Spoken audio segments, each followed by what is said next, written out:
चलिए, आपका चैप्टर है सिपाही की माँ, क्लास 12 हिंदी बिहार बोर्ड। शुरू करते हैं समय को बर्बाद ना करते हुए। सिपाही की माँ एकांकी के लेखक कौन है?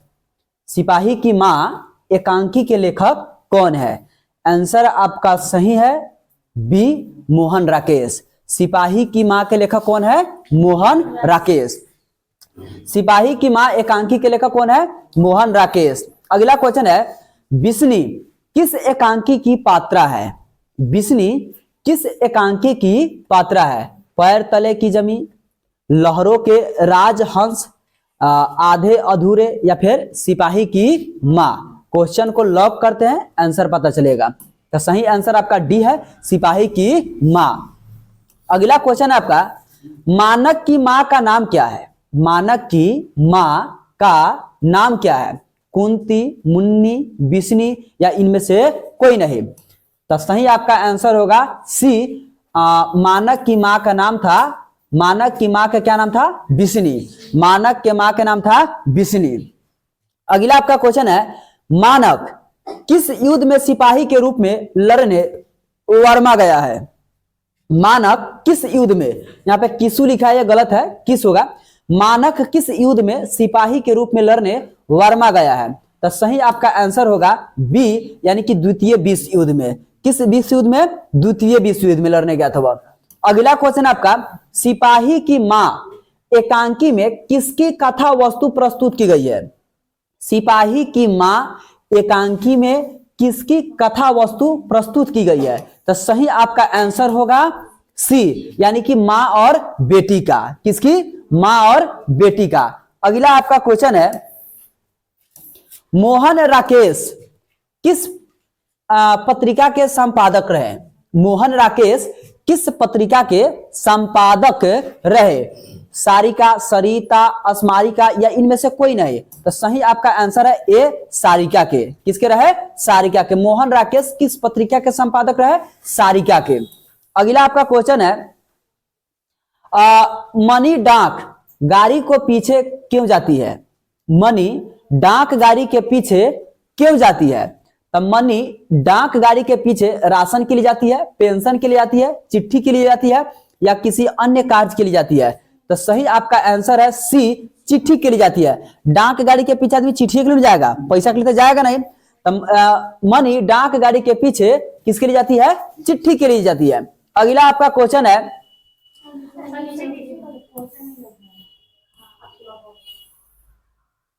इतना पर दिखाई दे रहा है? डाक गाड़ी के पीछे चिट्ठी के लिए कौन जाती है? बिस्नी, मुन्नी, कुंती, इनमें से कोई नहीं। इसके पहले वाला क्वेश्चन देखिए क्या था। इसके पहले वाला क्वेश्चन देखिए, इसके पहले वाला था डाक गाड़ी के पीछे क्यों जाती है? डाक गाड़ी के पीछे क्यों जाती? मनी, कौन? मनी। मनी डाक गाड़ी के पीछे क्यों जाती है? और इसमें देखिए, डाक गाड़ी के पीछे चिट्ठी के लिए कौन जाती है? तो कौन जाती है? मुन्नी होना चाहिए, उसमें गलत दिखा था। कौन होगा? मुन्नी। मुन्नी डाक गाड़ी के पीछे क्यों जाती है? चिट्ठी के लिए। इसमें है डाक गाड़ी के पीछे चिट्ठी के लिए कौन जाती है? तो मुन्नी। कौन जाती है? तो सही आपका आंसर बी है, मुन्नी जाती है। कौन जाती है? मुन्नी जाती है। अगला आपका क्वेश्चन है, मानक बिस्नी से दूध की जगह क्या मांगता है? मानक बिस्नी से दूध की जगह क्या मांगता है? पानी मांगता है, चाय मांगता है, खाना मांगता है, या इनमें से कुछ भी नहीं मांगता है? तो आपका सही आंसर है ए, वह दूध की जगह पानी मांगता है। मानक बिस्नी से दूध की जगह क्या मांगता है? पानी मांगता है। अगला आपका क्वेश्चन है, ईसाई हसाई लड़कियां बिस्नी के घर आकर क्या मांगती है? ईसाई हसाई लड़कियां बिस्नी के घर आकर क्या मांगती है? रुपये मांगती है, चावल दाल मांगती है, कपड़े मांगती है, या इनमें से कुछ नहीं मांगती है? तो आपका सही आंसर है, देखिए क्या मांगती है वह? चावल और दाल मांगती है। क्या मांगती है? चावल और दाल मांगती है। 13 दिनों तक हम लोग भूखे प्यासे जंगली रास्ते में चलते रहे हैं, यह किसने कहा है? 13 दिनों तक भूखे प्यासे जंगल में हम घूम रहे हैं, चल रहे हैं, यह बात को किसने कहा था? कुंती ने कहा था, कही थी, चौधरी ने, या फिर ईसाई लड़की ने, या फिर दीनू ने? तो किसने कहा था? देखा जाए। सही आंसर है सी, यानी कि ईसाई लड़की ने कहा था। किसने कहा था? ईसाई लड़की ने कहा था। अगला क्वेश्चन है, अगला आपका क्वेश्चन है, निम्नलिखित में कौन सी कृति मोहन राकेश की नहीं है? वह कौन सा कृति है जो मोहन राकेश नहीं लिखे हैं? निम्नलिखित में से कौन सी कृति मोहन राकेश की नहीं है? क्या इंसान के खंडहर, फौलाद का आकाश, आषाढ़ का एक दिन, या दरियाई घोड़ा? तो सही आपका आंसर देखिए कौन सा है। तो सही आंसर है डी, दरियाई के घोड़ा मोहन राकेश का नहीं है। मोहन राकेश की दरियाई के घोड़ा नहीं है। अगला आपका क्वेश्चन है, निम्नलिखित में कौन सी रचना मोहन राकेश की है? राकेशु लिखा है, गलत है। निम्नलिखित में से कौन सी रचना मोहन राकेश की है? तो देखिए, रसातल यात्रा, सुखमय जीवन, न आने वाला कल, हारे को हरिनाम। बताइए मोहन राकेश की कौन सी रचना इसमें से है? तो आपका सही आंसर है सी, न आने वाला कल मोहन राकेश लिखे थे। कौन लिखा था? मोहन राकेश, न आने वाला कल। अगला आपका क्वेश्चन है, किसकी मां पागल हो गई है? मानक की मां है, सिपाही की मां है, चौधरी की मां है, या फिर दीनू की मां है? किसकी मां पागल हो गई है? तो सही आपका आंसर देखिए क्या है, बी, यानी कि सिपाही की मां पागल हो गई है। किसकी मां पागल हो गई है? सिपाही की मां पागल हो गई है। अगला क्वेश्चन है, मुन्नी की उम्र कितनी वर्ष है, या कितनी वर्ष की हो गई है? मुन्नी कितनी वर्ष की हो गई है, या मुन्नी की वर्ष कितनी वर्ष है? मुन्नी की उम्र कितनी वर्ष है? मुन्नी की उम्र कितनी वर्ष है, या मुन्नी कितनी वर्षों की हो गई है? 10 वर्षों की हो गई है, 12 वर्षों की हो गई है, 14 वर्षों की हो गई है, या फिर 16 वर्षों की हो गई है? तो सही आंसर आपका है देखिए कौन सा, मुन्नी कितने वर्षों की हो गई है? 14 वर्षों की हो गई है। मुन्नी कितने वर्षों की हो गई है? 14 वर्षों की हो गई है। अगला क्वेश्चन, निम्नलिखित में बिस्नी की पड़ोसिन कौन है? आपका पड़ोसी है ना, तो उसी तरह बिस्नी का भी कोई ना कोई पड़ोसी होगा। तो बताइए उनके पड़ोसी का नाम क्या है? आभा, विमला, कुंती, माधुरी। बताइए बिस्नी की पड़ोसी इसमें से कौन है? तो बिस्नी की पड़ोसी इसमें से कुंती है। कौन है बुआ? कुंती है। बिस्नी की पड़ोसी इसमें से कुंती है। अगला क्वेश्चन आपका ये है, मुन्नी किस दिन मानक की चिट्ठी के आने की भविष्यवाणी करती है? आप जिस तरह किसी बात का भविष्यवाणी करते हैं कि ये होगा वो होगा, उसी तरह मुन्नी किस दिन की भविष्यवाणी करती है कि मानक की चिट्ठी इस दिन आएगा? क्या बुधवार को आने वाला था, या बृहस्पतिवार को आने वाला था, या फिर सोमवार का भविष्यवाणी था, या मंगलवार की भविष्यवाणी था? तो मुन्नी किस दिन का भविष्यवाणी करती है? मंगलवार की भविष्यवाणी करती है। किस दिन का भविष्यवाणी करती है? मुन्नी के हिसाब से मंगलवार को चिट्ठी आने वाला था, उसका भविष्यवाणी था कि वह मंगलवार को आएगा। कौन कहता है मैं इसकी लाश ले जाकर चील और कौओं के आगे डाल दूंगा? यह डायलॉग किसका है, या मतलब यह कथन किसका है कि इसकी लाश ले जाकर चील और कौओं के सामने डाल दूंगा या आगे डाल दूंगा? क्या मानक कहता है, सिपाही, या दीनू, या फिर चौधरी कहता है इस बात को? तो देखा जाए ये डायलॉग कौन मार रहा है? यह डायलॉग है सिपाही की। सिपाही कहता है कि मैं तुम्हारे लाश को ले जाकर के चील और कौवे के सामने डाल दूंगा, या चील और कौवे को दे दूंगा, नोच नोच कर वो खाएगा ना। अगला क्वेश्चन है ये, किसके करों के मोती तारों की तरह चमकते हैं? किसके करों की मोती तारों की तरह चमकते हैं? क्या बंतों को, तारों को, धन्नों को, या इनमें से कोई नहीं है? तो सही आपका आंसर ये है बी, तारों के। किसके? तारों के। किसके करों की मोती तारों की तरह चमकती है? तो तारों के। अगला क्वेश्चन वो ये है आपका क्वेश्चन अगला ये है, किस पाठ में यह उदाहरण आया है? फौजी वहां लड़ने के लिए है, वे भाग नहीं सकते, जो फौज छोड़कर भागता है उसे गोली मार दी जाती है। फिर से देखिए, किस पाठ से यह उदाहरण लिया गया है, या कहा गया है किस पाठ में कि फौजी वहां लड़ने के लिए आए हुए हैं, वे भाग नहीं सकते हैं। जो फौजी मतलब भाग जाएगा, मतलब जंग छोड़कर भागता है, उसको क्या कर दिया जाएगा? गोली से मार दिया जाएगा। तो यह किससे लिया गया है? हंसते हुए मेरा अकेलापन से, प्रगीत और समाज से लिया गया है, सिपाही की मां से लिया गया है, या फिर ओ सदा नीरा से लिया गया है? तो आपका सही आंसर देखिए, फौजी वाला बात हो रहा है तो किससे होगा? सिपाही की मां से। किस पाठ से लिया गया इस कथन को?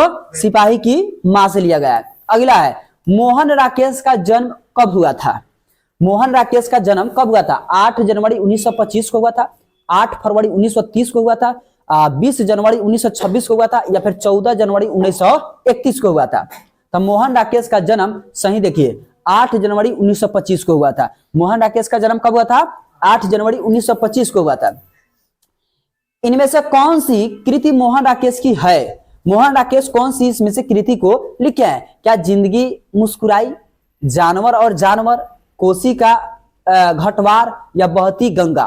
मोहन राकेश इसमें से कौन से पाठ को लिखे हुए हैं? तो आपका सही आंसर है बी, जानवर और जानवर। कौन लिखे थे? मोहन राकेश लिखे थे। जानवर और जानवर को कौन लिखे थे? मोहन राकेश लिखे थे।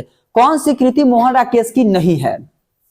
इसमें से कौन सी पाठ है जो मोहन राकेश नहीं लिखे हैं? याद रखेगा, इसमें से 3 ऐसे होंगे जिनको मोहन राकेश ने लिखा है और इसमें से एक ऐसा होगा जिसको मोहन राकेश ने नहीं लिखा होगा। तो आपका सही आंसर ये है सी, इतिहास और आलोचना। ये मोहन राकेश की कृति नहीं है। इतिहास और आलोचना मोहन राकेश की कृति नहीं है। सिपाही की मां किस एकांकी संग्रह से लिया गया है?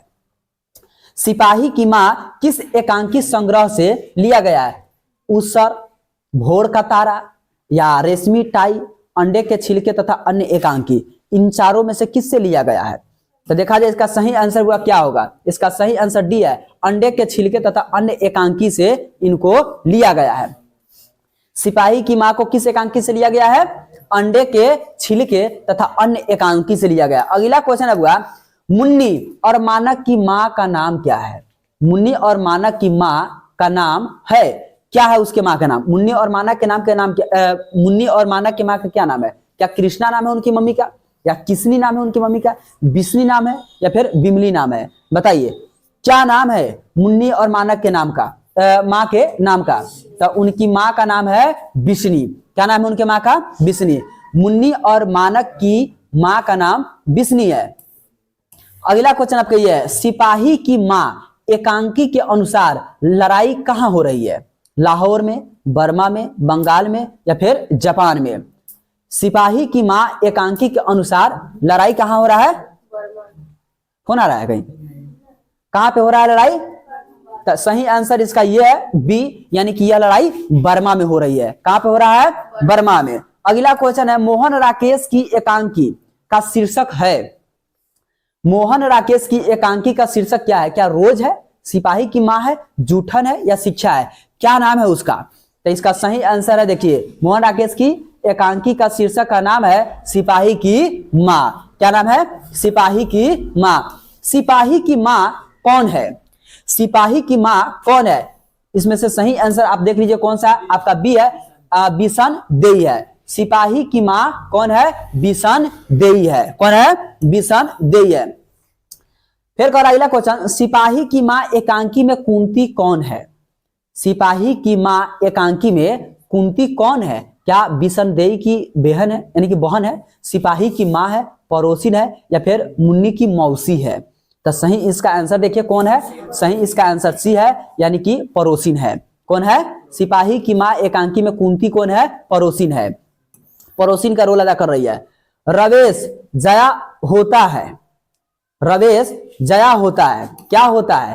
क्या रेशमी चादर होता है, ऊनी चादर होता है, मोटे सूती की बुनी चादर होती है या फिर कंबल होता है? तो आपका सही आंसर देखिए क्या है? सही इसका आंसर देखिए क्या है? सी, मोटे सूत की बनी चादर होता है, यानी कि बुनी चादर होता है। अगला क्वेश्चन, किसके करों की मोती तारों की तरह चमकते हैं? किसके करों की मोती तारों की तरह चमकते हैं? यह क्वेश्चन निकल चुका है। तारों के, बंतों के, मुन्नी के या फिर कुंती के? तो इसका सही आंसर है तारों के। किसका? तारों के। चैप्टर आपका खत्म हुआ। हम आपके लिए डेली ऑब्जेक्टिव सीरीज, अभी 1 महीना दिन बचा हुआ है आपके एग्जाम का। हम कोशिश करेंगे कि हर एक वीडियो में एक चैप्टर का ऑब्जेक्टिव कंप्लीट कर दे। आप बैठ के कॉपी और कलम लेके बैठ जाइए और ABC रंगते रहिए और अपना सही आंसर का इंतजार कीजिए। हम इस पर जैसे ही टिपेंगे आपका सही आंसर आएगा। आप देख लीजिएगा आप कितना सही मारे, कितना गलत मारे। लेसन वाइज आपको ऑब्जेक्टिव मिलेगा। ऑब्जेक्टिव अगर 100 में 50, उसमें 100 ऑब्जेक्टिव रहेगा जिसमें से आपको कोई 50 को जवाब देना है। अगर आप 50 में 50 ऑब्जेक्टिव सही मार देते हैं तब आपका फर्स्ट कोई नहीं रोकेगा, आप आसानी से फर्स्ट कर जाइएगा। तो ऑब्जेक्टिव पर कमांड कर लीजिए। आप जो आपको सब्जेक्ट में दिक्कत है उस सब्जेक्ट का आप कमेंट कीजिए, उस सब्जेक्ट का हम वीडियो आपके लिए डालेंगे। और अगर आप किसी का मदद करना चाहते हैं, किसी विद्यार्थी का, तो आप एक मदद जरूर कीजिए। ये वीडियो हर विद्यार्थियों के पास पहुंचना चाहिए, खास करके जो क्लास 10 के विद्यार्थियों, अगर उनका वीडियो है तो उनके पास पहुंचना चाहिए, और 12th का विद्यार्थी तो उनके पास भी वीडियो पहुंचना चाहिए। तो यह वीडियो कैसे पहुंचेगा, तो आपका एक उंगली दाबने से अगर किसी का फ्यूचर बन जाता है तो आप वह उंगली जरूर दबाइए, और वह उंगली ये है कि आपको शेयर करना है, दूसरा कुछ नहीं करना है। सिर्फ और सिर्फ उन बच्चों के पास ये वीडियो शेयर कीजिए जो बच्चे इस साल बोर्ड के एग्जाम देने वाले हैं। अगर आप नहीं शेयर करना चाहते तो कोई दिक्कत नहीं है, कोई प्रॉब्लम नहीं है। जय हिंद, जय बिहार।